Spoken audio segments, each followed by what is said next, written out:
For normal human beings that may be watching this, what are some common injuries that you see and how can we avoid? Most people experience back pain at some point in their life. Is there like a 5-minute routine that people could do is going to give them long-term benefits? It's a tricky one to answer. Voice notes from the come up. Hello. Sounds good. How you doing, my boy? Great. How you doing, my boy? Not doing too bad. So, bro, what is a biokineticist? If I didn't know, what is it? So a biokineticist is an exercise specialist that is recognized by the Health Professions Council of South Africa, which is like the governing body that all medical doctors and all medical professionals have to be recognized by. Cool. And what a biokineticist actually is an exercise specialist that treats various different conditions using exercise as the main modality. So, for example, a physio will treat your neck using massage, using taping, using needles, acupuncture, that sort of thing. Whereas a bio will look at the same joint, the same problem, and use exercise as the main treatment. That's the main thing. And then the other thing is that biokinetics mainly focuses on end-stage rehab. So What? Sorry, what? End-stage rehab. End stage rehab. What does that mean? Or final phase rehab. So let's say, for example, you tear your knee ligament, of which there are a few that could go, but Sure. let's say you tear your ACL, most commonly torn knee ligament. Initially, you'll start off with a surgeon. The surgeon will put you in a cast or a brace, and then you'll see a physio for 6 to 8 weeks, and then you'll get your full range of motion back, and then the physio will work with you a bit more, and then that's sort of, in this case, an ACL can take up to 9 months to get back to, well, sometimes even longer to full fitness. So a bio's job is to work in tandem with your other practitioners and get you back to where you were before. Interesting. Yeah, I was going to ask you, like, what's the difference between physio, bio, and like a personal trainer? But I think you pretty much covered that. Yeah, so a personal trainer they do the same thing. They just have a shorter course, and from my understanding, they're not medical professionals. Right. So they do like a 6-month or a year course, and they're qualified to treat people in a gym setting, just like bios are. But biokineticists do a 3-year degree or a 4-year degree where you focus on anatomy and physiology, the nervous system, muscle physiology, biomechanics, exercise science, clinical exercise science. There's a lot of work that really goes into becoming a medical professional. Not to say that what physical trainers or personal trainers do is diminished, because there are loads of really good personal trainers out there.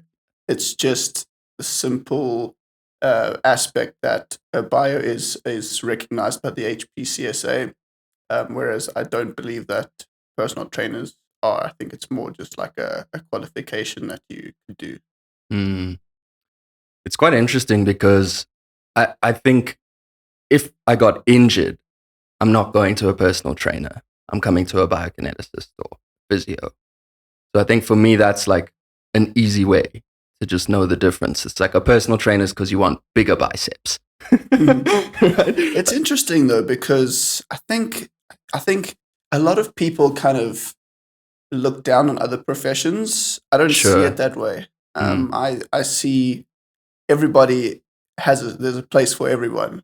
And some people might say personal trainers, aren't as good as bios, but, in every profession, I think there's good ones and bad ones. That's a good point. And I know a lot of really good personal trainers that have loads of experience that probably know more than a lot of medical people. So especially when you're in the beginning.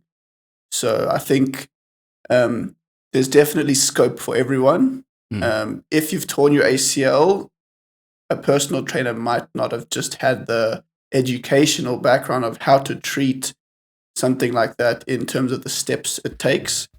But with experience, I think they probably could. But again, there's scope for everyone.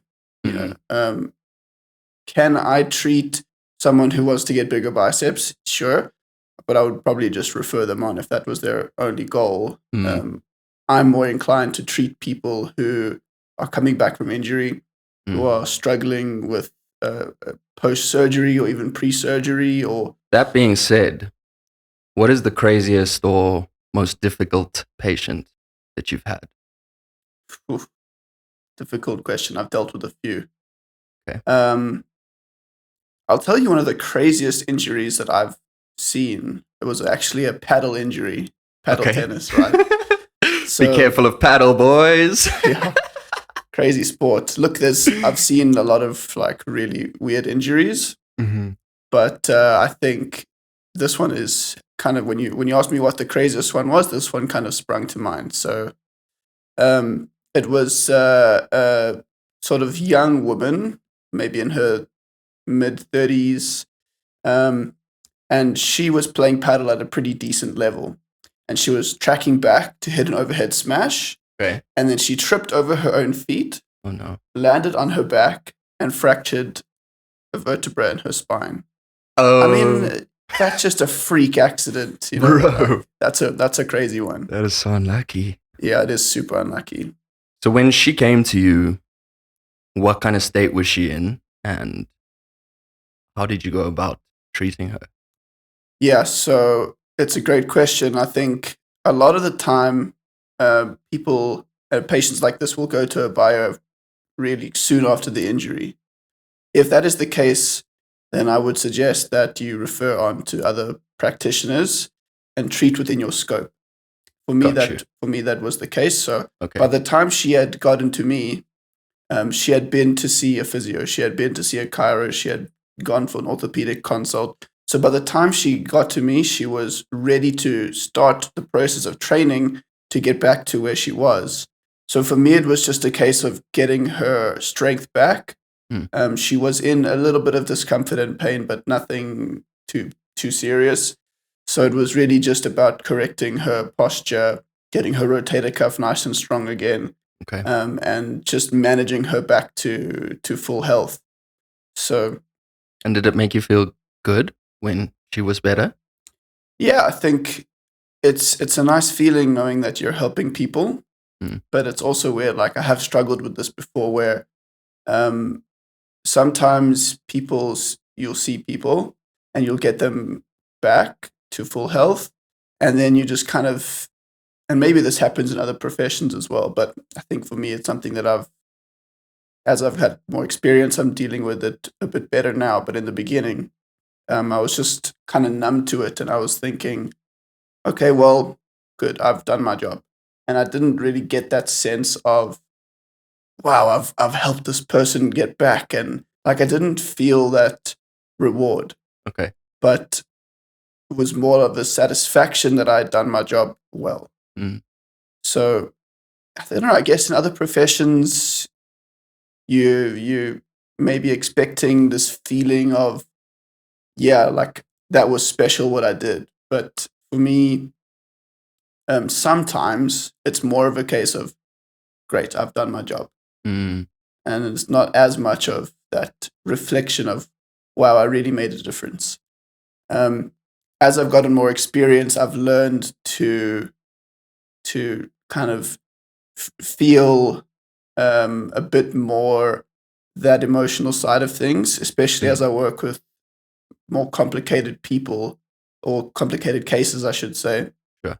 So yeah, it's definitely something I'm finding more reward with as I'm getting a bit more experienced and learning all these sort of crazy conditions, because a textbook can only teach you so much. But when you get out into the real world, there's so much more that a textbook just doesn't, you just don't learn it in a textbook.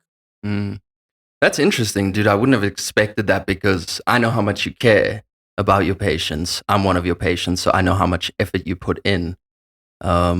So it's interesting to hear that, but why did you choose to become a biokineticist?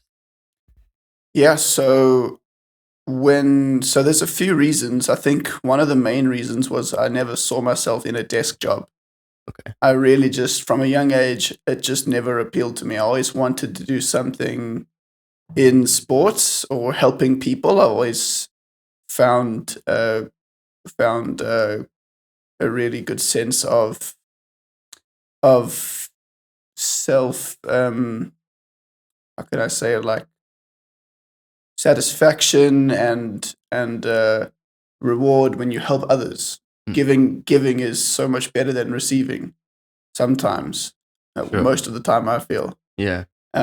So I never wanted a desk job. So that Your was girlfriend is a lucky woman. Sorry. Sure. Sorry. I'm lucky. I'm lucky to have her.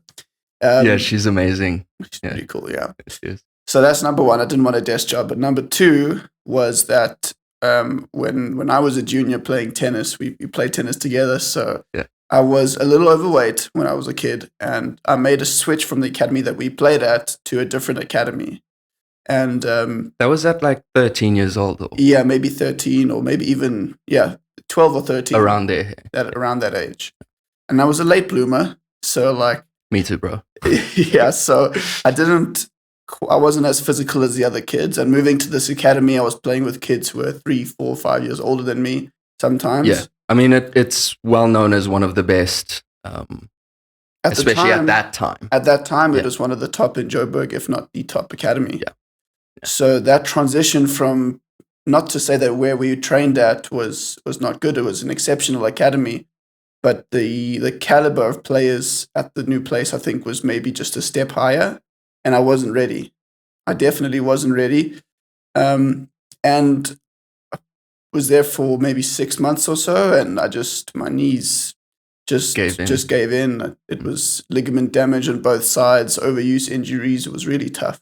Mm. And so I needed to have physical therapy myself. I needed to see a physio. I needed to see a bio.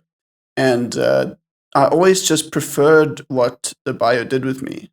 It's nothing against physio. It was really just a case of, with bio, it's yourself healing yourself. It's, as you know, like what I do with you is I teach you how to move your body in ways that's going to help you heal yourself. Yeah. Whereas and get specifically stronger for like a specific purpose as well. Yeah. Yeah. And with physio, as great as it is, I just felt like it was someone else massaging me. It was someone else controlling what I was doing. And definitely that has a place. But just for me, in what I felt inside, it was just more of a case of I just enjoyed the exercise part of it a bit more. And so that was kind of at the back of my mind when I was going through high school, and you get to a point where you need to choose your subjects. And so I was kind of thinking, what do I want to do? And so we had a coach that we shared, and he was studying sports psychology, or at least had the intention of doing sports psychology. Are we talking about Byron? Yeah. Yeah. Yeah. So then that got me thinking, maybe that's something I could do. And that's what I did. So my first year of undergraduate studies at the University of Johannesburg, I did a year of sports psychology, and I realized it wasn't really for me. I wasn't enjoying it. I didn't even know that, dude. But continue. So my first year of undergraduate studies, I did sports psychology. The goal at the end of it was always to try get into bio. Okay. Because what you could do at the time was do 3 years of sports psychology and then do an honors degree in biokinetics. I see. But I just didn't want to go through the whole 3 years of not enjoying things. I was like, that's a lot of studying. Yeah, this is actually the crazy part of my journey, because all of my struggle and resilience was built through these decisions. And I think in life, you make decisions and then your life splits into possible ways that it can go. And it's not necessarily like a T-junction where you can go left or right. So many things can happen. You can go in so many different directions. So I did sports psychology first, thought, you know what, this is not really for me. So I approached the head of department and I said, listen, I want to switch to the bio degree, because what you can do, just like if you're a physio, you can swap to become a doctor. In this degree from sports psychology, you can go into biokinetics and start again from year one. Okay, cool. So that's what I wanted to do. So I approached my head of department and I said to her, listen, this is what I want to do. She said to me, David, I don't think you want to do that. It's the level of complexity in the studies is really big. Okay. And I thought, well, I want to do it. So I don't care what the challenge is. That's what I want to do. Let's go. So let's go. And she was right. She was right. It was a big jump. It was a really big jump. And I struggled academically. I was really, really, really struggling. For 3 years, even 4 years, I was really struggling. I had to repeat modules, which prevented me from progressing through the degree. So I had to repeat first year. Then the same thing happened again in second year. And then in 2019, I was doing well in 3 out of the 4 modules. There was one module that was just holding me back. What was that? It was part of physiology, but it was really, really, really difficult. What was it about? It's a lot. It's anything from the nervous system to the muscular system to the lymphatic system, the endocrine system, all of the systems that we have in our body, of which there are many, many systems that all integrate together. And we learned it on such a level that was just really difficult for me to, not to grasp, but to try and recall all of it in our exams. So I was really struggling, and I had failed one of the big tests. And I thought I'd studied, I put my heart and soul into studying for it, and I'd failed it. And I broke down. I said to my parents, like, I don't know if I can do this. I've spent 4.5 years of studying. I've spent all of your money, because they were supporting me through it. Of course, yeah. There was huge pressure. And I said to them, I think I'm ready to quit and focus on other things. And they said to me, look, just try one more year. You've got, so basically at UJ, you have, if you fail the same module 3 times, or if you fail the year 3 times, then you're kicked out. Okay. So I had failed twice. So I had one more chance to make a success of myself. And my parents pushed me through, and they said, don't worry about the money. We'll make a plan. Amazing. So I'm very fortunate to have parents like that. And then COVID happened at the end of 2020, 21, was actually the best thing that ever happened to me academically, because it moved everything from being in person, 3.5-hour lectures, to online, where I could play back, go rewatch again, and really get a deep sense of understanding. And actually, because I had failed, I was familiar with the work already. So I was redoing things that I was already familiar with, but now I could go back and take it at my own pace. Dude, that's a very interesting take. Yeah. Yeah. So for me, going through that year of COVID when everything moved online was the best thing for me academically.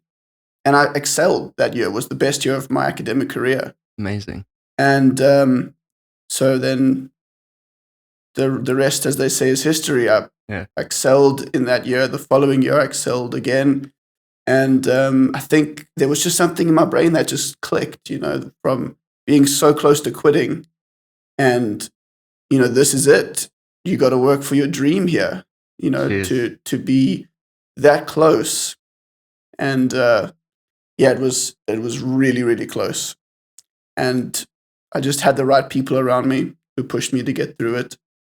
And to think now I'm just in a position where I've just finished a master's degree is like, I sometimes have to think about it again and pinch myself. It's like, how did I get from being a nobody, like a failing academic, to one of the best biokineticists I've ever worked with. Thanks. Just saying. Yeah, look, it's been a journey. It's been a journey, one of huge resilience. But I think that's why we love tennis, because it teaches you life lessons like that. Like never give up. If you keep your focus, anything is possible. And I think just like in life, with the right people around you, anything is possible. So that's sort of the long story of how I got into bio, but I'm super grateful for the people I've had around me as well. Because without them, I wouldn't be a bio. I would be doing something else. I don't even know what I would be doing, but I wouldn't be where I am. So that's, yeah. Super interesting, bro. I mean, we close friends, but a lot of this is new information to me. And it's really interesting to hear it all. That being said, if you could just pick an athlete to work with, who would it be? Any athlete in the world. Anyone, yeah. I want to know what Djokovic is made of. That guy's like bulletproof, I swear. Yeah. He's a phenomenal athlete. I mean, obviously I come from a tennis background, and there's so many great tennis players who have been and who currently are. But there's just something about him where I want to go, what are you doing every day? What can I learn from him? He's probably had so many physical trainers over the years. Like, he's probably picked up on so much knowledge of his body, and he is really in tune with his body. Yeah. So I would love to know what is that guy doing every day? What is his daily ritual? What is he exercising? What is he doing on a day to day? I'm actually excited for him to retire, in a sense. Like, I don't want him to retire, but I feel like when he does, he's going to give us so many secrets. Yeah. You know? Definitely. Yeah. But he's incredible. I mean, he tore his meniscus. He had surgery for his meniscus last year, I think. I can't remember when exactly in the year it was, but people were saying, yeah, he's going to be out for like 3 months. And any medical professional goes, oh, torn meniscus, that's like 2 months out. He was back in like 2 weeks, 3 weeks, just doing his thing casually, incredible athlete. So for normal human beings that may be watching this, what is normal? What are common movement inefficiencies that you often see? Yeah, so a lot of people have got weak glutes, and something that it's like almost like a buzzword, like, oh, you've got weak glutes. But there's one particular muscle that most people have got weakness in that can attribute to a lot of bad movement patterns, and it's called your glute medius. Okay. So you got 3 glute muscles, right? There's your glute max, which runs from basically all along the top of your pelvis, all the way down through the side of your leg, and attaches onto your iliotibial tract, but your iliotibial band. But it's the biggest glute muscle, right? Glute max. Then you have another small one that runs sort of inside the hip. It's a bit of a smaller, lesser known muscle called the glute minimus. And then there's this other tricky one called the glute medius that kind of runs on the top part of your hip, and it's a hip stabilizer, right? So it runs from sort of the bottom part of your pelvis to the top of the femur, and its job is to really stabilize as much as possible the hip and thereby the knee. And what happens is, if that muscle is weak, in most people it is, you get a lot of compensatory patterns developing. So what do those look like? So it could be that your knee falls in. It could be that you have what's called an antalgic gait, which means it's basically a fancy way of saying that you have like a hip changing in your gait, in your walking pattern. Okay. So you might have like not necessarily a limp, but if you walk a bit weird. Yeah, you'll walk differently, and that can translate into running. So if you're sprinting and you've got like a knee that's falling inwards, it's going to translate to your running. Other things that can go wrong with having weak glutes is you can get ankle injuries because you're not stabilizing through that whole chain from the hip all the way down to the toes. So there's quite a lot of common things, but I think most people, from sitting a lot. I was about to say, probably these days a big one is just posture. Yeah, posture's a huge We're always thing. on our phones, blah, blah, blah. Yeah. Humans weren't designed to sit all day. We were designed to be out in the woods doing active things, I think. So because of our day-to-day lives, we're finding ourselves being sedentary or inactive for a lot of the time. And that just leads to some muscles compensating for others because we pick up all these weird things, like we might lean onto one side. Dude, I do that all the time. It's hilarious. I do too. I'm not going to lie. Like, I also I'm not perfect. I've got imbalances. Everybody does. Even professional athletes have got imbalances. But if there's a particular movement pattern that comes up a lot, it's probably stemming from having weak glute medius. Okay. And are there any myths about posture that you could think of? Well, the most glaring myth about posture is that people will say, you have to have perfect posture. But the truth is, or at least in my opinion, there's no such thing as perfect posture because there's so many types of posture that you can have. So you have to have a posture that is right for you. So if you've got like an excessive curve in your back, I'm not going to ask you to then sit with your hips tucked all day because that's going to be painful for you. So interesting. Yeah, we generally really only correct posture if it's becoming a big problem. Like if you're getting a forward head, for example, all the muscles in the front of your neck are becoming tight. All the muscles at the back of your neck are becoming weak because they're not lifting your head up. So, do you think people should train their neck? I think it's probably something that you should add into your routine every now and again. But unless you're like a Formula One driver or a rugby player or someone that really needs good neck strength, it's not necessarily something that you need to do every day. It's an interesting one because I think like a lot of people are very terrified of training their neck. They even think that like you really shouldn't. But I think there's a place for it. Yeah, and I think this is kind of where having some experience comes in, because what does training your neck mean?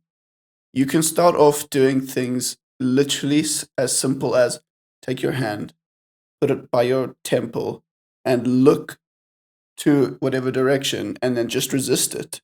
That's a neck exercise. Yeah. It's not strenuous. Yeah. I'm not saying, hold this position for a minute, because then, you'll get stiff and sore. But if you do 3 seconds for like 6 to 8 reps, once a day. Is there like a 5-minute routine that people could do every day that is going to give them long-term benefits of posture, stuff like that? 5 to 10-minute routine that they could do every day. Quite a common question that we get asked, and it's a tricky one to answer. In general, I'm quite a big fan of yoga. Okay. So doing yoga is pretty good. It strengthens a lot of different things at the same time. And there's a lot of pretty girls in the classes. I mean, sure. I know you're a relationship man, but yeah. So look, I think yoga classes are great. What do you think of Pilates? Pilates is great as well. Really great. I worked with, so the head bio at my former practice was an exceptional bio, and she had done Pilates courses, and she sort of integrates Pilates into her clinical practice, and she's phenomenal. Very cool. So she is really, really good, and I saw firsthand the benefits of doing Pilates-based exercise, strengthening your core, all those movements, and all the principles you learn from Pilates, they directly transfer into exercise treatment, and it's exceptional.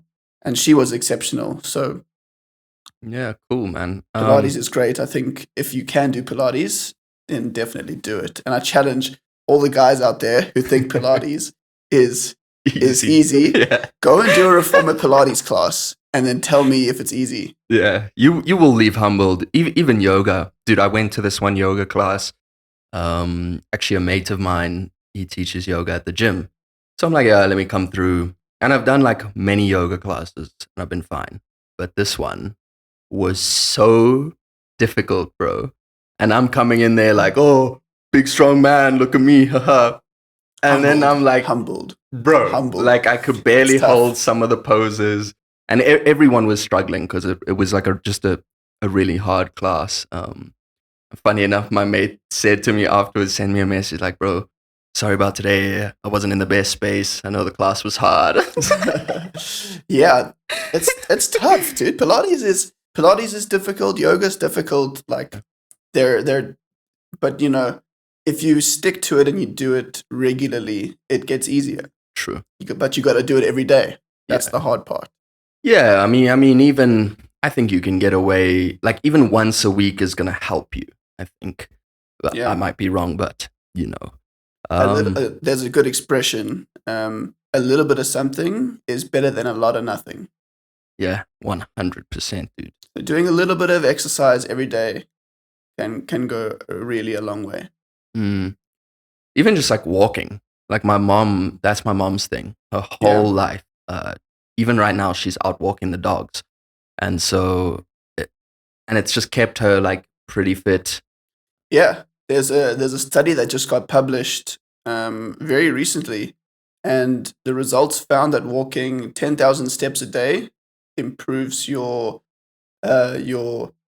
longevity in your life. So get out there, get walking, get those 10,000 steps in every day. Yeah. I think it's so good for your mind as well. Like what we were saying earlier as well. We're not supposed to be so sedentary, whatever the fuck. Yeah. So We're not meant to be sitting around. We're meant to be outside and getting some sunlight and looking at some birds, whatever. It's really good for your mind. Bird watching is actually super peaceful. Have you ever done it? No. No. Try it. Like I'm not suggesting, go out and get one of those bird books, and maybe if that's your thing. It's hilarious, mom. That's my mom. Yeah, it's so calming, man. If you just watch birds, it's so peaceful. They're like just little mini dinosaurs, dude. You think about but birds are awesome, dude. They're really smart as well. Like they're a lot smarter than we realize. My African grey parrot, and this is why I know this, I have one. Their brain develops to pretty much a similar level of a 3-year-old human. Wow. Yeah.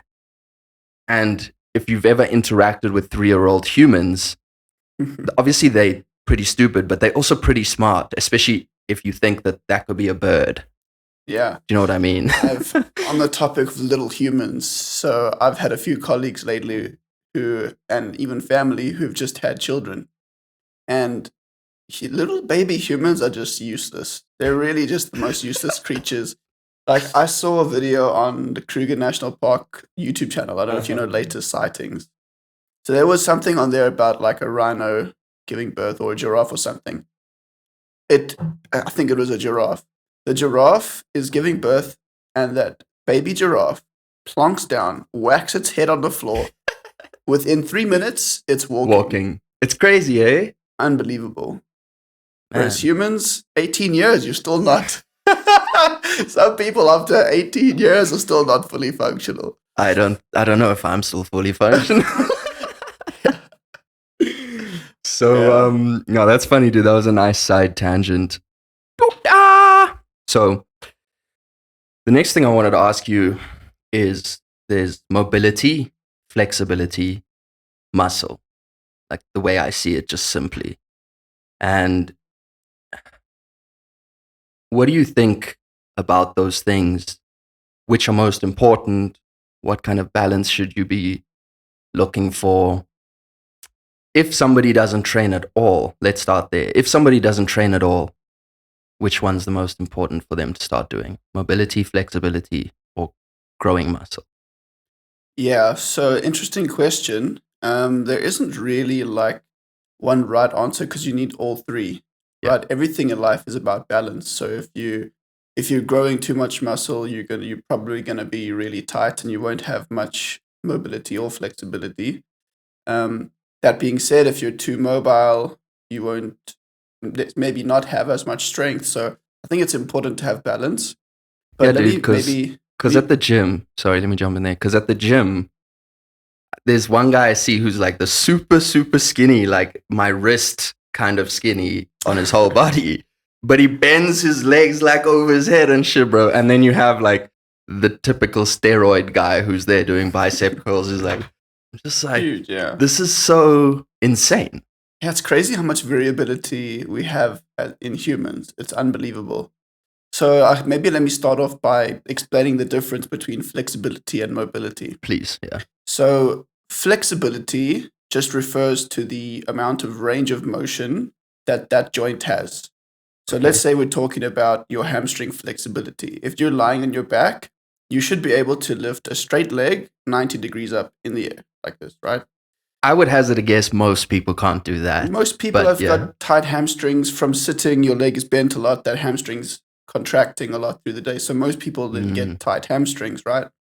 So then mobility is how efficient is that joint at moving, Okay. right? So let's say you have, if we're using the hamstring, for example, if you've got like a really tight hamstring, you might not be able to straighten your knee completely. If we're talking about the hip, if you've got really tight hip muscles, you might not be able to move your hip in the best way. Let's talk about something a bit more pertinent to sitting. If you're sitting, like this Yeah. all day and you're here all Yeah. day, you probably don't have extension because you're so used to being in this flexed position all the time. So flexion, extension, right? Then if you're stuck only working in this plane, you maybe don't have rotation either. So you might be stiff there. And because your neck is then looking straight the whole day or down, you might find that you lose mobility or flexibility in the neck, looking in all the different ranges. So I think all three tie together because you need to exercise, train your muscles. Some people's goal might be hypertrophy or muscle growth, as you mentioned. Other people might just want to be toned. They might not want a six-pack. They might just want to be healthy. Mm-hmm. Might enjoy a pizza or two on the side. Hey, I chop whatever. pizza all the time, bro. It's my favorite food. It's the best. I have a problem. I love pizza so much. Yeah, it's my favorite food by far. Yeah. So Which one? I have to say I do like a good pineapple on pizza. Like, I know people will give me stick. I was about to say the comments are gonna go crazy on that one. It's fine. I'll take all the flack because I don't care. It's the best. Cheers. With some avocado feta, the bomb. Now I'm hungry. Yeah, but yeah, I think it's important to get all three. You need to train your muscles. You need to also train flexibility. So do your stretches, and then also try a mobility program. And that's where like yoga is really good because you're getting all three.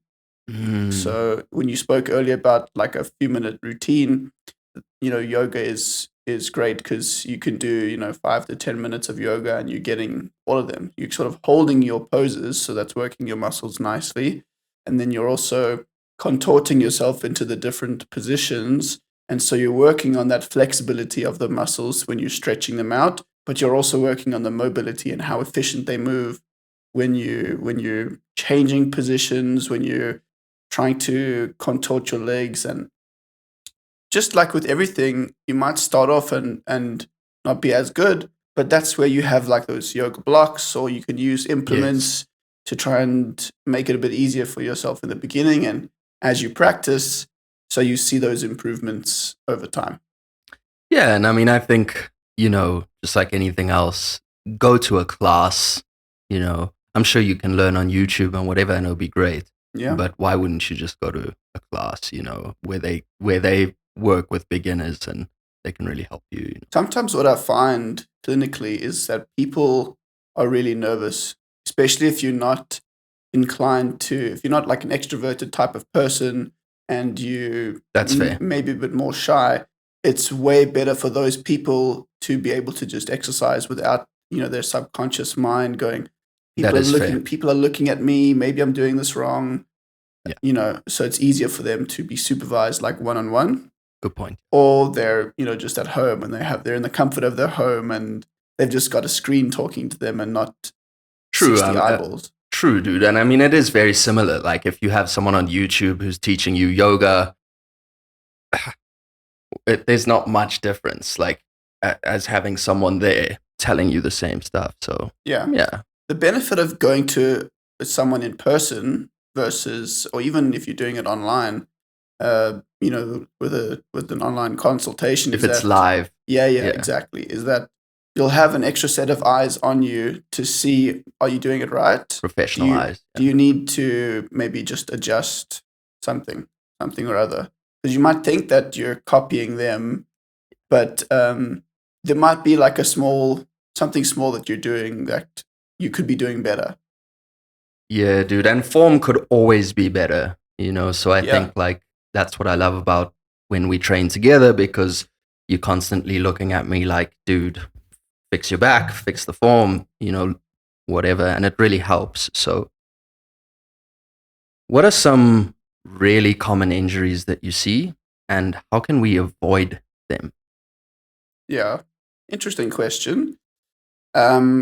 So I think the most common injuries that I see are probably like back injuries, back pain. Most people experience back pain at some point in their life. Yeah. And the other one is knee injuries. Most people also experience some sort of knee pain, whether it's sort of arthritis related, or maybe you fell when you were a kid and your knee hasn't quite been the same, or maybe you've been involved in sports and someone tackled you badly, or you stepped badly and things haven't quite been the same. Yeah. Or, so a big thing if you're struggling with back pain is to try, and this is maybe a little bit contrary to some of the recent research, but clinically I've seen that when you strengthen your core and you strengthen your glutes and you try to become as mobile as you can with your back, we see tremendous results. And I'm not suggesting that if you have back pain, go and do a 10-minute plank. There's steps that you need to take to get there. Sure. So it's starting off simple and then progressively getting stronger as you get into it more.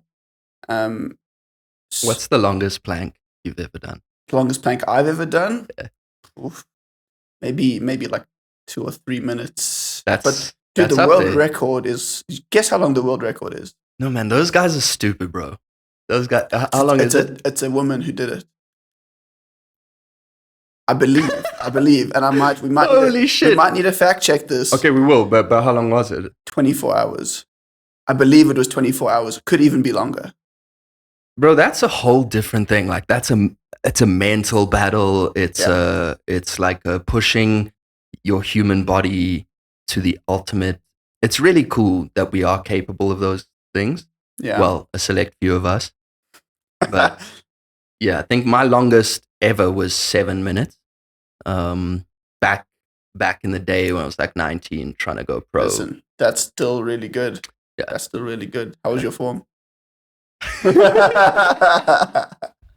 by minute 3, not so good. That's funny. Yeah, that's hilarious. Yeah, I think plank is difficult to do, but most people struggle with back pain, and so you need to get your back strong. You need to get your core strong. You need to get your glutes strong, and you need to stop sitting. Most people that I've seen that have back pain, I shouldn't say most, but a lot of people that I see that have back pain. So let's dig into that actually, because I think a lot of us know as well, like, okay, I sit all day long, my back's sore, my posture's terrible, but I have to work.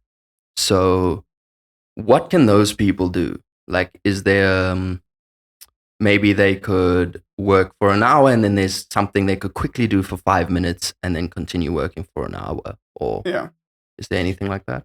Yeah, so it's kind of difficult because everyone is different. So the way that I treat your back pain is not the same that I treat Jimmy down the street's back pain, for example. Yeah. So you need to treat the patient and not what the problem is. So if you've got back pain, where's it coming from? Is it because you're sitting, or is it because of something else? If it is just simple, straight up, you've been sitting for too long and you have no other history of back pain, and it's really just you've changed maybe how you're sitting, then there's things like standing desks that people have got. My sister got one. Yeah, so So cool. they are pretty cool. But some people don't enjoy it because then you're standing for a long time, and that can come with issues. So it's kind of tough to say exactly what you should do. But in general, if you are just aware of your posture, you try get the most ergonomic setup that you can, where your head is looking straight at your screens. For anyone who Um, doesn't know, what is ergonomics? So ergonomics is just the efficiency of your home or your desk setup. So you don't want your elbows to be uh, lower than the height of your desk. You want your elbows and your wrists to be at desk height. And you want your head to be in line with your monitor or screen. So you're not looking down or up or to the Interesting. sides. So Mm. for people who have multiple screens, you want your main screen like directly in front of you. Um, and yeah, if you just try focus on improving that, then not to say your back pain will go away, but you might find that there's some relief. Yeah, interesting. But like, let's say there's someone who doesn't have back pain or neck pain or anything yet, but they know, like, I work 8 to 12 Mhm. hours a day at a desk, and I know it's coming. What would you suggest I add in to that to just try and prevent? Yeah, it's tough. Like try do as much endurance work as you can with your back. So things like back extensions. So where your so let's talk if you've got a gym Okay. membership, for example. If you don't have a gym membership, you can use the edge of your bed. So you're Mm. sort of off the edge of your bed. Maybe we'll try attach a graphic or something in this. Yeah, we can. Yeah. And then you just need to try to lift your back up. And Yeah. it's the same sort of thing for your neck. So if you're lying down, try to tuck your chin in towards your neck, like the spine. So to try to do things like this to prevent those back of the neck muscles that I was telling you about from getting too weak. Right. And then there's things like, moving the head back and forth, strengthening the neck in specific ways.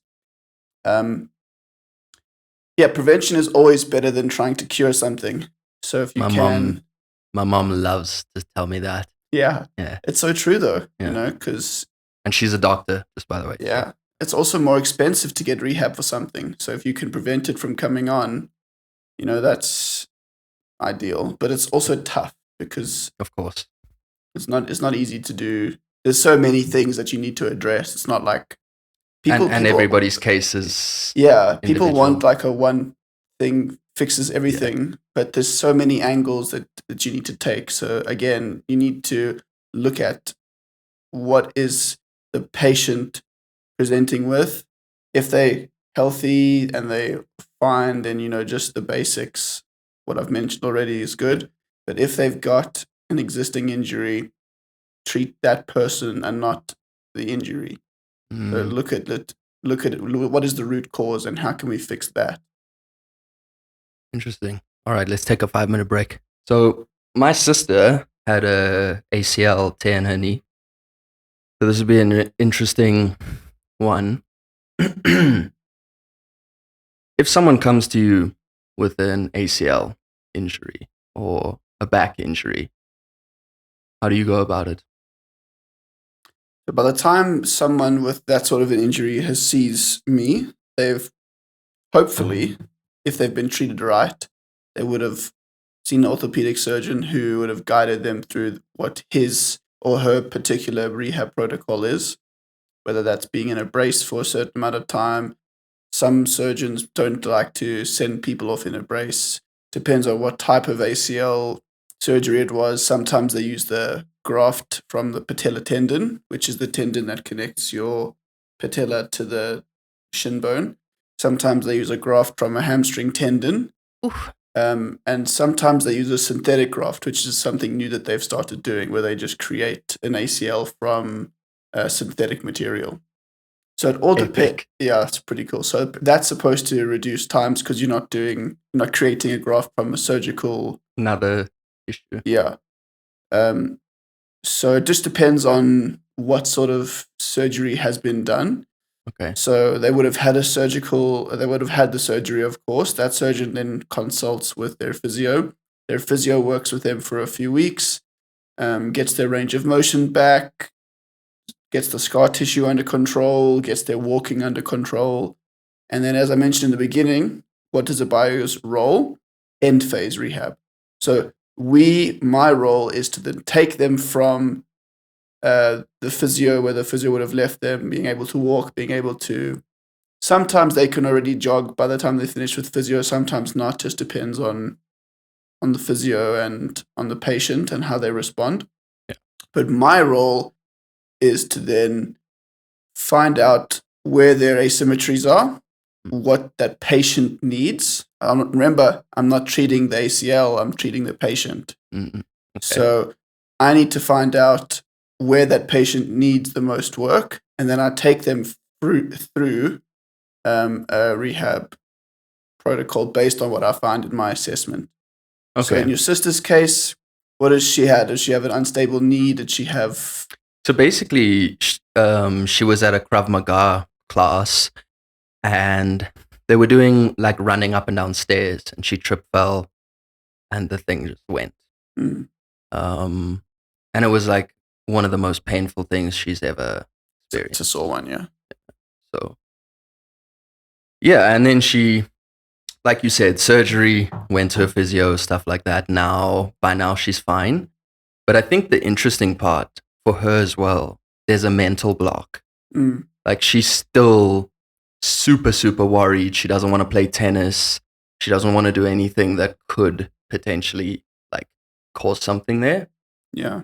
You know, and it's a similar thing with me now, as you know, with my bicep injury. There's like this mental block. Like I'm scared to hit the ball as hard as I can and all that kind of stuff. So there's definitely like a psychological aspect to healing injuries. Absolutely. So my take on this has always been, where is that psychological block coming from? Is it the fear of returning? Is it the fear of going through that again? And trying to build confidence slowly in returning to sport in a healthy and safe way. So in your sister's case, why does she feel uncertain? Is it because her knee isn't stable? Is it because she feels like it's going to give way? Is it sore when she runs? And so you have to kind of take it according to what the patient is telling you. You can't just go, you've had an ACL injury, I'm going to treat your ACL with, a few banded exercises and get you to lift some weights. It might work, but it's not going to fix the problem. You have to treat the patient, not the problem. So I would ask, if she's watching, I would say, what are you struggling with? What mentally are you dealing with? Are you struggling with that confidence that your knee is going to remain stable? In fact, one of the key return to sport criteria is an emotional readiness questionnaire that I get patients to fill out, especially with ACL, because it's such a, especially athletes who have gone through it, you have that 9-month period where you're off completely. You haven't done your sport for 9 months, sometimes 6, but that's like if you've got everything available to you, 6 months. For most people, it takes 9 months, at least 9 months, and the research is quite clear that if you delay further than 9 months, your injury risk of re-tearing it is less and less and less and less the longer you delay. Interesting. So don't rush an ACL rehab. So that's what I would ask your sister. I suppose don't rush anything, right? It's hard for me to say in her case, but for me, it's like with the bicep, it's the worry, like we're doing all this work and we're slowly getting back. The worry is that I hit the ball too hard and boom, that harsh pain is there again. And immediately it's like such a demotivating feeling, especially as an athlete, because you then thinking like, oh my, here's another 2-3 months. Mm-hmm. And I suppose that for me is the scary part. And so anytime, even if I feel a slight little, like, even if it's like nothing, like just a normal sometimes you just feel something in a muscle or whatever. It freaks me out because I start thinking, oh my gosh, now it's going to be another 2-3 months. Are we ever going to fix it? Yeah. And that's normal. It's normal. But my perspective and my take has always been to slowly build confidence back so that you get to the point whereby you're playing and that voice in your head changes from that negative voice to a positive voice where it goes, I can do this. I'm strong enough. I back myself. And so that's why in your case, we progressively getting you back, Yeah. hitting a little bit more each week, a little bit higher intensity week by week, doing a little bit more, a little bit more, a little bit more. Yeah, I mean, it's cool because I think last time we played, I was hitting the ball at, as hard as I can. And there was no pain. Yeah. And then your brain does start to be like, okay, maybe we're fine. You watched the Alcaraz documentary, right? Yeah. Yeah. Yeah. So his one was super interesting Yeah, as well. he had his forearm injury. He's had a few, but yeah, because he certainly hits the ball pretty hard. Yeah, he gives that ball a real hard time. And look, there's many other players. So you can look at Dominic Thiem, who had a career-ending wrist injury. Same as Kyrgios now. Tommy Paul's got an ab injury at the moment that he's dealing with. So injuries are a part of sports. Participating in sport alone is inherently not, or inherently carries risk because you're putting your body through so much demand. And that's true at all levels of sport participation. But then you go, the pros of participating in sport by far outweigh the cons. So sure, don't let the risk of injury put you off playing. If you're a newbie, if you're wanting to get into sports, of which I'm a huge advocate for everybody to be playing a sport. Agreed. Don't let the risk of injury outweigh the pros of social life, getting outside, sweating a little bit. It's good for your brain. It's good for your muscles, your body. It's like a little bit of a side tangent there, but yeah.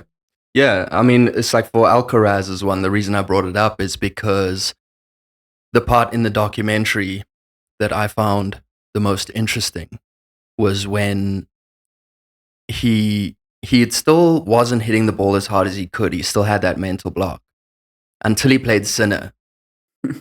And Sinner, is his rival. And so they start playing the match and he quickly realizes, I'm going to get demolished if I don't hit the ball as hard as I can, or like with no worry. And something just switched in his mind and he started hitting the ball and he was fine. And so I feel like sometimes you just need something that pushes you over the edge. Yeah. Yeah, and it just also speaks to the power of the mind. Your mind is way stronger than any muscle that you could ever build. Way stronger than anything that you can craft physically. Whatever your mind says is usually the case. If your mind is breeding negativity, you are going to manifest negative actions. If your mind is crafting positivity and you're just thinking positive thoughts, you're going to manifest positive actions. 100%. So I think that's a really important thing to work on. And Djokovic often talks about this, and he'll say that mental work is a skill, and it is not easy. Funny enough, my current coach, Ross, he once said to me, because we were talking about all the players and their talent and how talented they are, blah, blah, blah. And he was like, the one talent nobody speaks about is like how talented Novak Djokovic's mental capacity is. Because it's not a skill that we like see. You can see, wow, that guy just hit a massive forehand or his serve is insane. Yeah. His biceps are big. But you can't see you don't see the mind, if you know what I mean. Yeah. Federer was also a master at it. He has that 5-second rule or 15-second rule or whatever. I forget what it was now. But basically, I think it was 15 seconds. 5 seconds to feel it, 5 seconds to forget about it, and 5 seconds to focus. And the great thing with tennis is you can apply that to anything in life.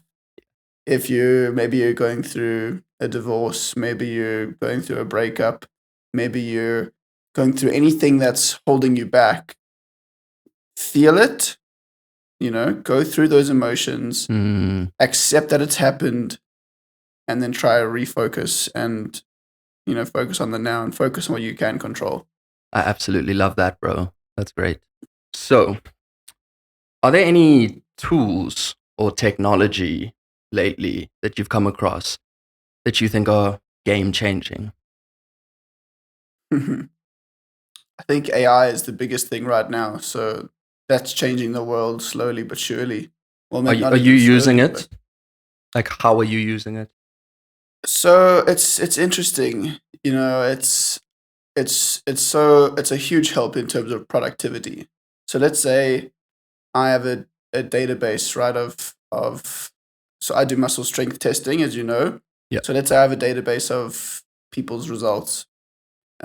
Usually I would have to manually copy paste and make and design it and do everything.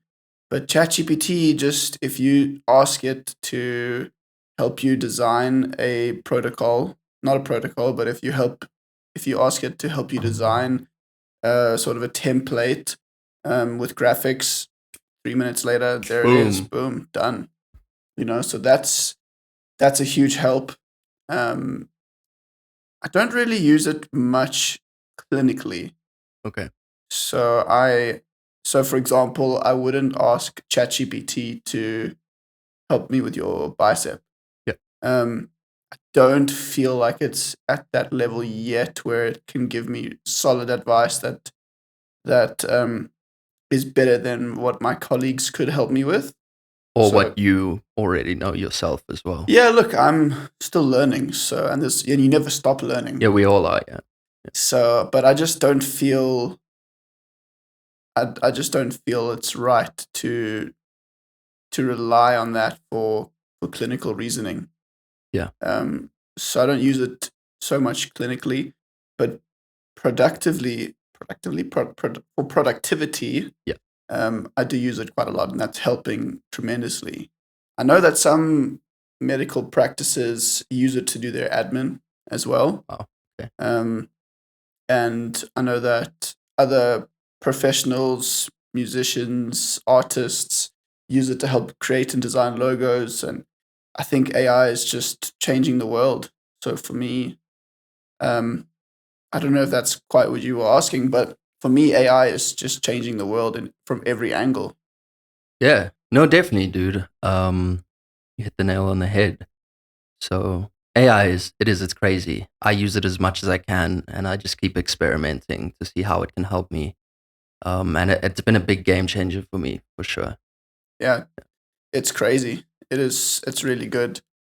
I think in terms of tools in the health and fitness industry, you've got things that are called dynamometers, which are basically, it's just a fancy way of saying a strength test machine. And so there's handheld ones where you just have it in your hand and someone will like kick or press up into it and it tells you how much force you're producing. Those are really helpful, but it's not really something new. There's all kinds of technology that are being used in the healthcare space and coaching space. But I don't think anything has come around and revolutionized the world since the cell phone, really, than AI. If you think back, I mean, we're old enough now to remember what the world was like pre AI. Yeah. And pre social media. Yeah. Even pre like iPhone. Remember, there was still the whole BlackBerry phase. Yeah, flip phones, bro. That was now there's flip phones a new back one in fashion. Yeah. I really do think I can't remember anything that's revolutionized the world in the way that AI has. Yeah, I think the internet, and I think AI is sort of like the new internet in many ways. Yeah, what are they calling it? Web 4. Yeah, or something like that. Yeah. I think the web, as we know it now, I think it's called, they've referred to as Web 3, Yeah, I believe. 3.0, yeah. And now I think they're coining it as Web 4. Yeah. Future's going to be wild. Hold on to your seatbelts, folks. The world is going to get crazy. It's okay. You can just ask your Tesla bot to hold on to the seatbelt for you. Yeah, Boston Dynamics are coming out with some cool shit. Have you seen Bro, it? it's insane. Like, and as somebody who's a specialist in like body movement and stuff, I don't know if you've seen the Tesla robot that can crack an egg. Yeah, unbelievable. Bro, I don't know if people understand just how wild that is, because I don't think we fully understand how insane our bodies are. Yeah, and if you look at most robots, they're crafted after the human body. Yeah. Because we are just so incredibly capable beings. We just our physique, our anatomy and physiology just allows us to do so much.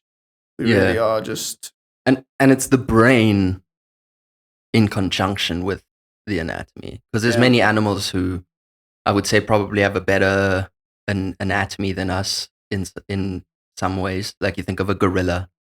yeah. Do you know what I mean? Who would win? Let's go Bro, into that argument. It's such a weird thing. What is this shit going on the internet of 100 men men. versus a gorilla? And I can't get away from it. I haven't watched a single one of these things. And it's still all over my feed. Yeah, so who would win? Andrew Tate. Oh my word. Go on then. Andrew Tate versus one gorilla. Like, if I had to choose one man, I would choose Andrew Tate. To take down a gorilla. Who are you choosing? The gorilla. I mean, gorillas no. I mean, are insane. if gorillas were coming for us, like attacking the world, Yeah. and somehow we made a deal with the lead gorilla, like we're gonna have this fight, and that's gonna be it. That's gonna decide the winner and the control of the planet. So, which man do you choose? This is an easy one. Francis Ngannou. Yeah, okay, fair. That was actually my other thought, honestly. He's a beast. I really rate that oak. Bruh. He's a unit. He is an absolute Dude, I saw someone make that comment the other day. So funny, like a meme of being at the gym, and dude's coming up to you. He's like, "Oh, what's up, big man? You good?" It goes to the next guy, looking like an absolute unit. I was like, bro, you'll only hear that in South Africa. Yeah, that's a very South African thing. Yeah. Unit. You look like an absolute Francis unit. Ngannou, what an incredible story. Have you heard his I talk have. about resilience and all that sort of thing? You know, No, not to it's- gaslight my story, but I mean that. Of course. I mean that's a story. They should make a movie of that. I'm sure they will. It's worthy. It's worthy. It's insane. What an incredible story. Man. Whoever hasn't listened to that story, you know, Yeah, you should. Basically, he like took boats across the fucking ocean to try get to France, whatever. Failed a couple times. Following a dream of being a boxer, and then he Yeah. got this opportunity in the UFC. And Bro, gets to France, 22 years old, never boxed in his life, goes to the closest gym. I think I want to be a boxer. Becomes UFC world champion. yeah, Like, incredible story. crazy. So I'm picking him. Yeah, if there's a gorilla, if there's a gorilla versus man war, you know, I'm picking Francis. No, that's fair. Yeah. Sorry, Andrew Tate, but I think we're going to go with Francis on this one. So, anyways, what are some underrated physical factors that separate a professional tennis player from an amateur? Interesting one. Probably I would say we don't understand how strong those players' cores are. I mean, And because their they're core not strength. they don't necessarily look like Popeye or whatever. Like some dudes are big, especially it's becoming more of a thing. But you look at like Novak Djokovic, he's probably one of the strongest, or Yannick Sinner. mm, They don't necessarily Yeah. look strong, but yeah. I mean, even if you look at a guy like Jack Draper, I mean, these guys are 6'4", 6'5", and the way they move is so impressive. dude, I would say having a strong core is, and by core, you know, typically when you say core, you think of the rectus abdominis, the six-pack muscle that's just here, but there's so much more to having a strong core. So your core actually refers to your muscles sort of from mid-thigh all the way up through your chest. oh, interesting. So having strong hip flexors, having strong groin, having a strong oblique transverse abdominis, the muscle that runs sort of across the abs, in combination with having a strong back, having strong spinal stabilizers, all of those things. I mean, those professional players are just so well conditioned. And I mean, if you look at a guy like Djokovic and how hard these guys are hitting, I mean, well, they just are incredible athletes. And I don't think, hitting hard is easy to do, but hitting hard over a period of like 5 hours is where you really see that separates the best from the rest. Yeah, man, that's very true. And I think I love that answer because I often get asked like how I train my abs or whatever. Because like whatever, they're pretty aesthetic. And it's hilarious because I barely ever train my abs. But I've been playing tennis since I was 4 years old, which means I've been doing this at a high speed for almost my whole life.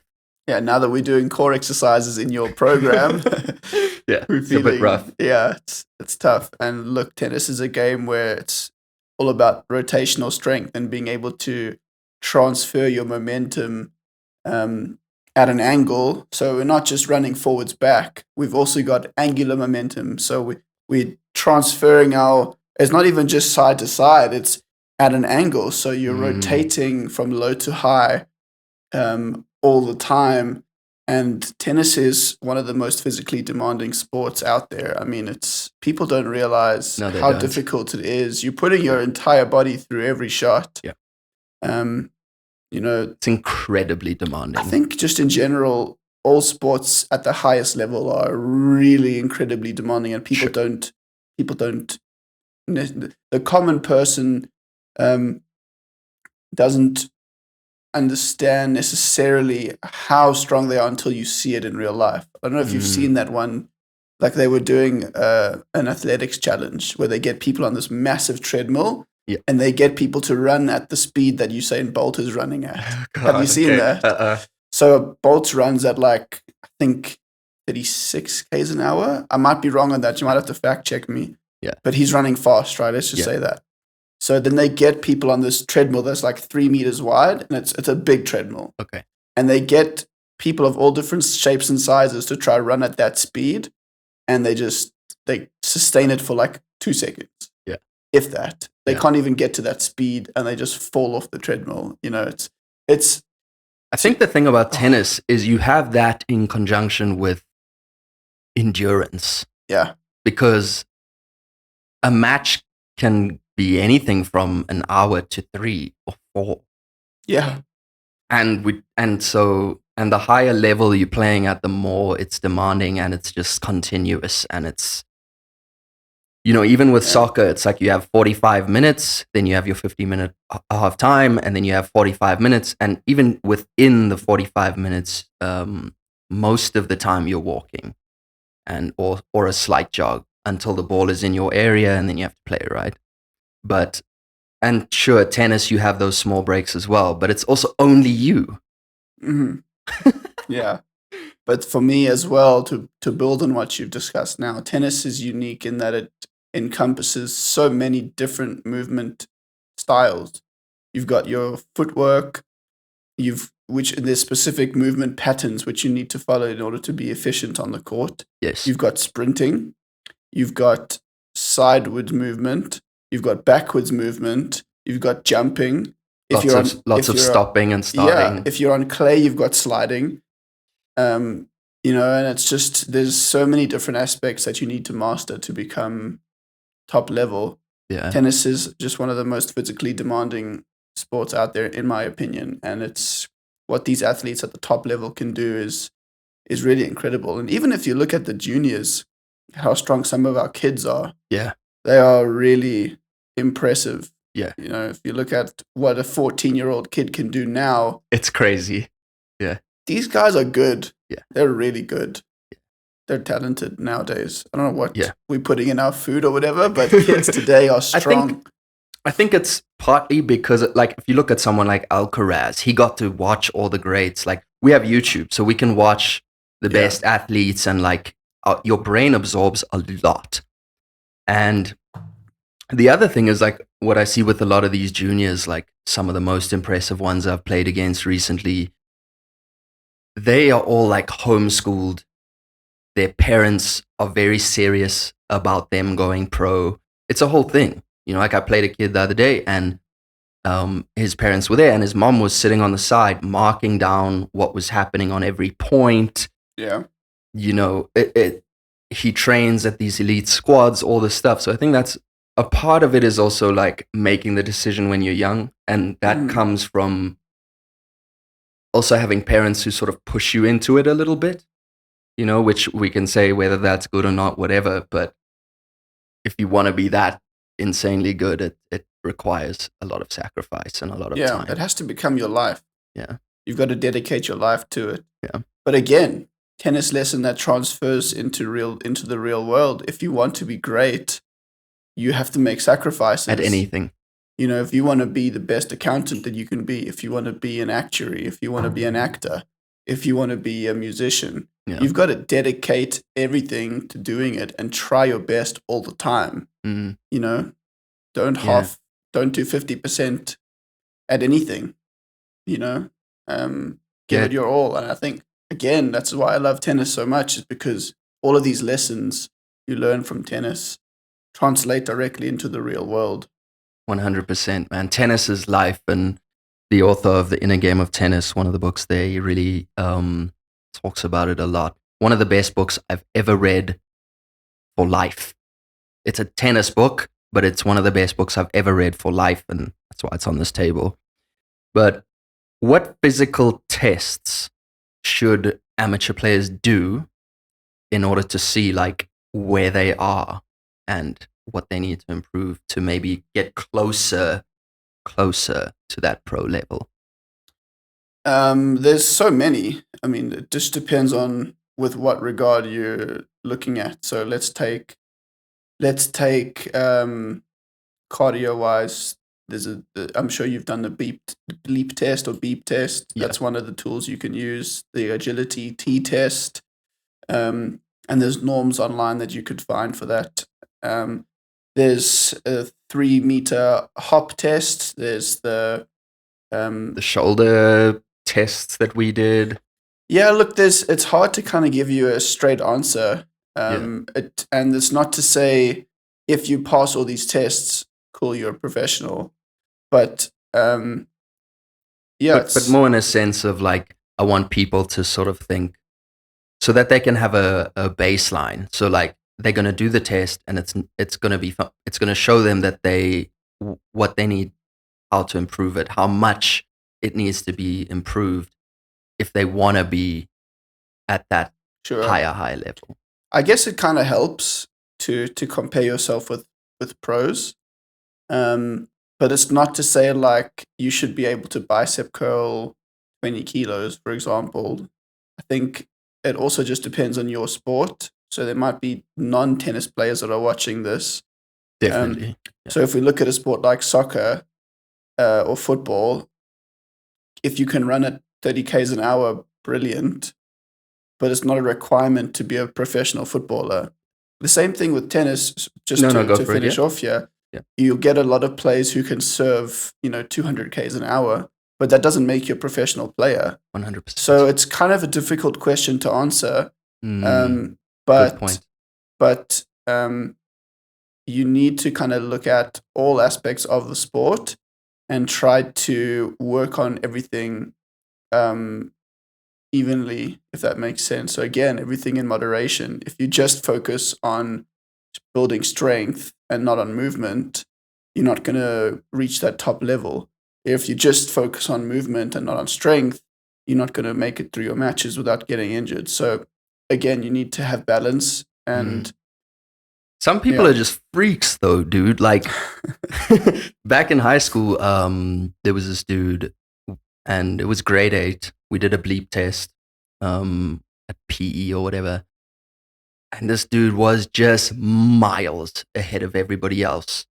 wasn't even tired when it was done. And he was like the last one still running when everyone else was out.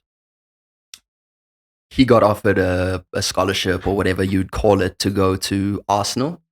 Wow. At that age from here, and he went. I don't know if he's playing for them now or what even happened, but it was interesting because part of the reason he got chosen was because he just had this unbelievable athletic talent, really.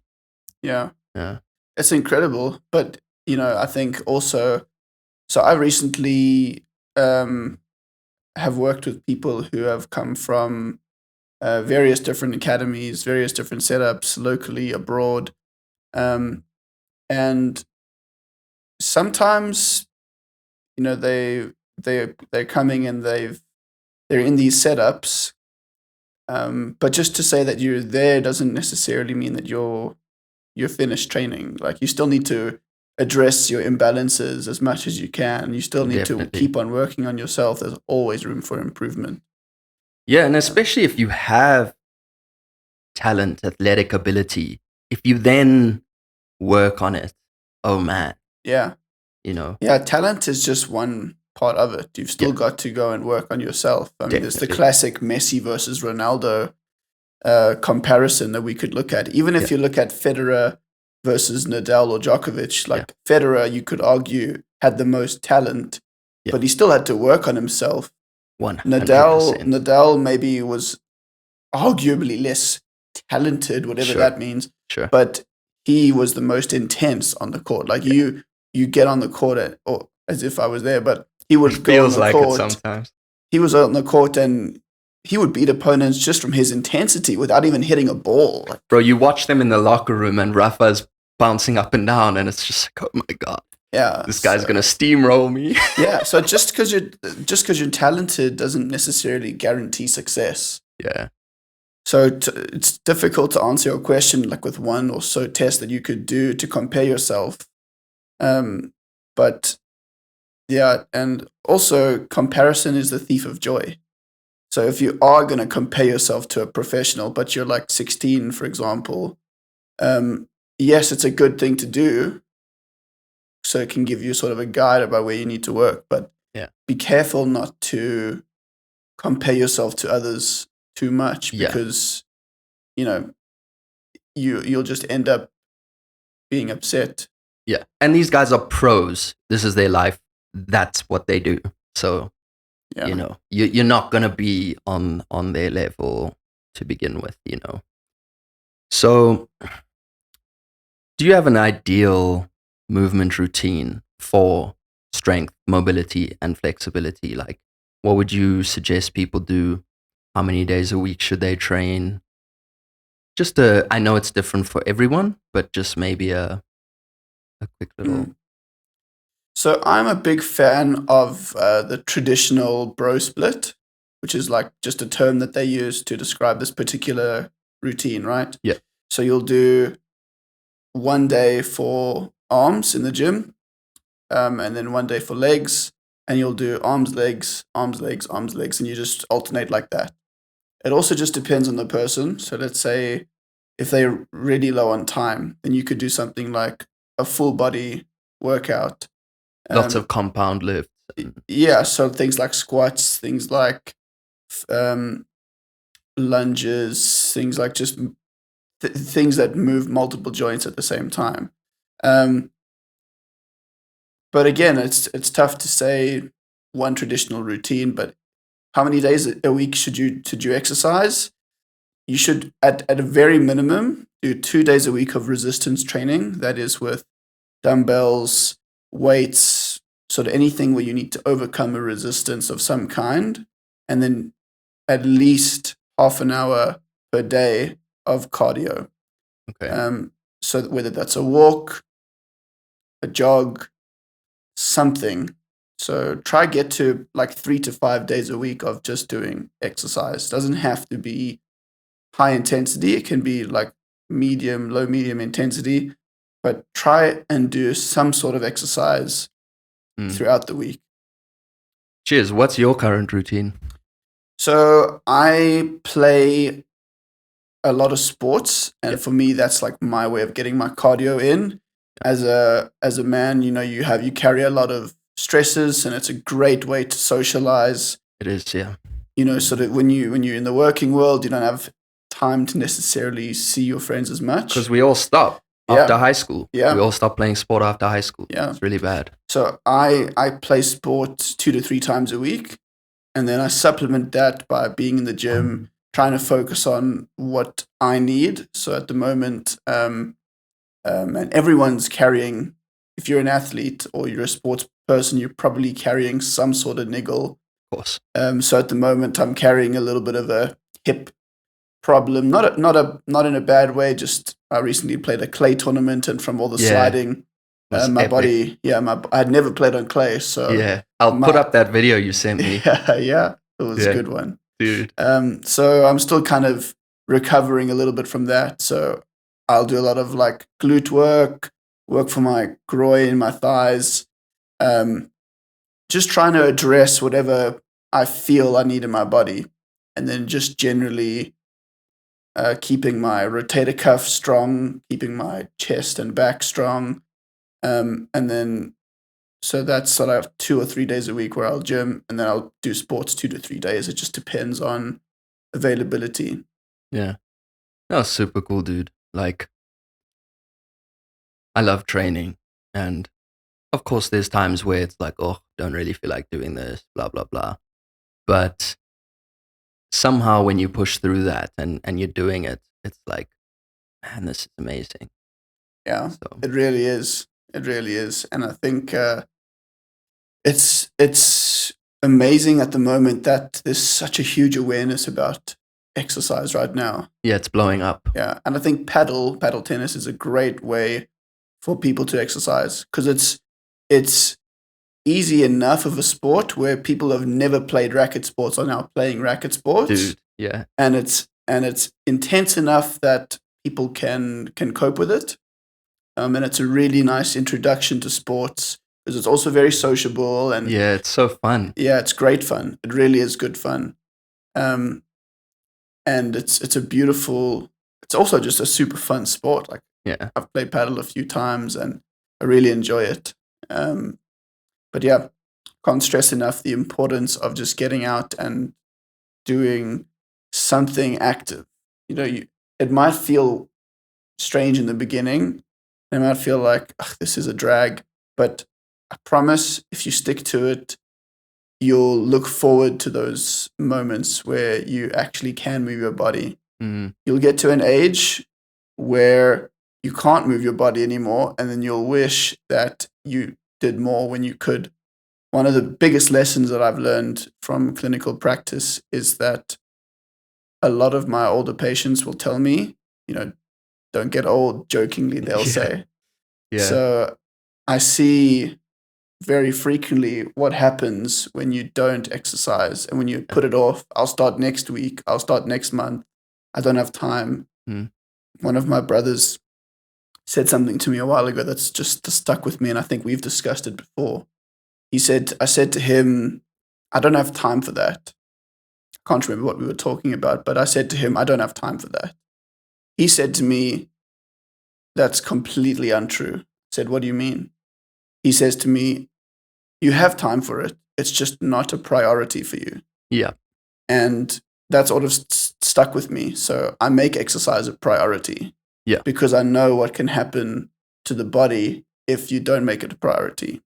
Mm. If you don't use it, you lose it, is something that we say in the industry. So be grateful that you have all of these tools that you have. Get out there and use what you've got. Because if you don't use what you've got, you will lose it. And it happens sooner than you think. Yeah, dude. I think, like, I look at my dad and I see how it goes over the years. And he has taken pretty good care of himself, but also he played a lot of soccer when he was young, messed up his knees, messed up his ankles. And back in those days, there just wasn't as much information on all this stuff. And, now he doesn't walk so great. Like, he's still perfectly fine, but he doesn't walk too great. Like, he's in pain. let's say, right? Um, yeah, and I think mitigating that is such an important thing. Like if you look at your dad, what springs to mind in Yeah, terms of that? my dad has had chronic ankle weakness through his whole life. Mercifully, he hasn't really ever damaged his ankles. Okay. Um, but as he's getting older, he's becoming more and more sedentary. Yeah, And it's a problem because you want your parents to stay around for as long as they can, of course. and you want them to be healthy. Yeah. And exercise is just one of those ways that you can keep yourself healthy. I'm in a great position, I would say. I'm very grateful that my parents are both healthy, but I see from a lot of my patients who are unhealthy, not unhealthy, but I know what you they've mean. got injuries. And I look at them, they're the same age as my parents, and I go, this could be my mom or dad. Mm. And that motivates me to try help them even more. So, what is the most important lesson that you've learned from your father? Sure, deep question. Yeah. Um, my dad is a very relaxed guy, and my mom is a little bit different, where she'll think about things from a different perspective. She worries a lot. I think just naturally a mom worries about her son. Yeah. And my dad is just super relaxed about things. And so I've kind of taken a bit of both. I can't say like I've learned more from my dad than I have from my mom. I think I've learned a lot from both of them. So I've taken like that realistic concern of the world from my mom. Yeah. But then I've also learned to just sometimes you just have to let things happen from my dad. So his attitude is a lot of the time things will work out the way that they should. Don't focus on what you can't control. You're just worrying about things you can't control, and that what is your worrying going to do? Your worrying is not going to change things. Mm. So I think that's probably one of the most important things that I've learned from him. What about you?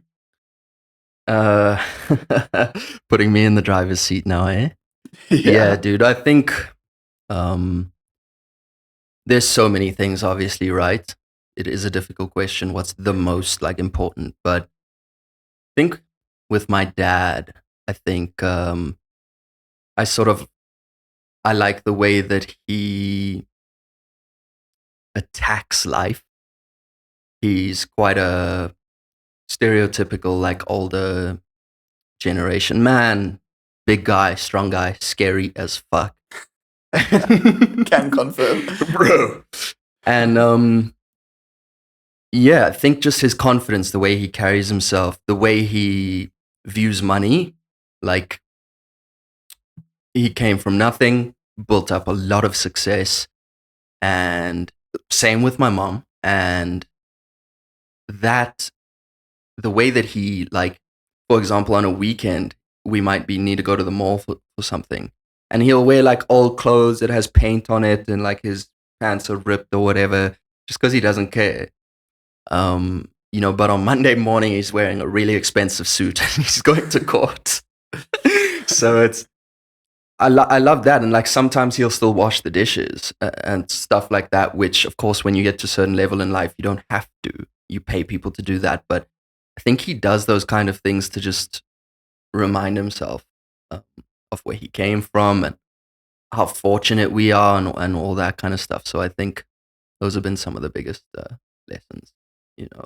And like you said, um, you have that contrast between your mom and your dad, and you sort of you take them both, you know. I think I'm also very fortunate because my parents are still together. They've been married for 30 plus years. Yeah, And I feel like a lot of people don't have that. A lot of yeah, people are missing a masculine presence in their life, mm-hmm. or maybe their parents are split for a Yeah, long time and you don't often see that harmony. Yeah. And for sure, there've been times where they've disagreed on things, but I think you get a different perspective on life when your parents are together and they stay together through hard times. Definitely. Um, so I think maybe I've just been very lucky in that regard. Yeah. Yeah. I mean, obviously, my parents did split, and yeah. I mean, it's tough, but it's also just like whatever, bro. I think the interesting thing is that they both got way happier, and they became more of who they actually are, and that made everything better for everyone. So there is also like it is amazing when people can stay together and figure things out, but sometimes It's needed, yeah. they actually Yeah. shouldn't be. And so yeah. I think, but again, everyone's on their own journey. Yeah. You need to take your own journey into account, and realize if I'm in a toxic situation, should I if I should leave, how's that going to go? Am I prioritizing myself or am I thinking about other people? And yeah, I think a lot of the time when people do split, it usually not maybe the stereotypical thing is for it to I don't know, can go out either way, I suppose. It's pretty ugly, bro. I won't lie. Like it wasn't all roses, of course, especially in the beginning. Sure. And How old were you when they split up? luckily I was already 21. Oh So wow. it was the year I turned 21. Um, So emotionally mature enough to understand where both sides are coming from. yeah. And look, they weren't always they weren't really in a happy marriage. And so I think they stayed together because kids, this, that, and they did love each other and you try and whatever. But eventually it was like, well, the kids are grown and you know what I Yeah. mean? It's time for us to whatever, do what we need to do. So yeah. But it's great in this situation that they're both happier now. Yeah. So clearly the right choice. Definitely. I still think that like for example, my mom always needs me to do like the man stuff around the house just because she's a little older. So like if there's anything heavy, I need to pick it up, move things, whatever. And she'll call me for that. On my dad's side, so basically she needs what my dad could give her. And then on my dad's side, he's like, can't figure out the internet or he needs help with his computer. And my mom's good at that stuff. And it's so hilarious because anytime that they call me for this, I'm just like, you fucking retards. Like you need him and he needs you. But anyway, they also their own human beings, and but yeah, it's funny. It's definitely funny. Yeah. Yeah, my parents also struggle with tech stuff, and it's starting to creep up on us now. Dude. Because kids now are so well versed with technology, and we're already like, what do you're like 6 years old. How can you operate an iPad? Like, what is happening? Yeah. So we need to stay on top of it, bro. We definitely do. We're not gonna end up like our parents, and we're not gonna be tech-tarded and struggle man, because Tech-tarded. yeah, the times, you got to keep up with the times. And it's moving so fast. It's moving but ridiculously before fast. we move away from that sort of emotional segment, it made me want to ask you a vulnerable question, which is, what's the most difficult thing that you've gone through in your current relationship? Damn. I can honestly really say nothing. I know it sounds crazy, but we've been together nearly 2 years, and we never argue. We don't fight. We have like squabbles, Of course. but I think where I'm really fortunate in the relationship that I have is we met each other having been in relationships before, both of us. So we met when we were 25, 26. So at that age, you've had relationships. You might have had some failed relationships.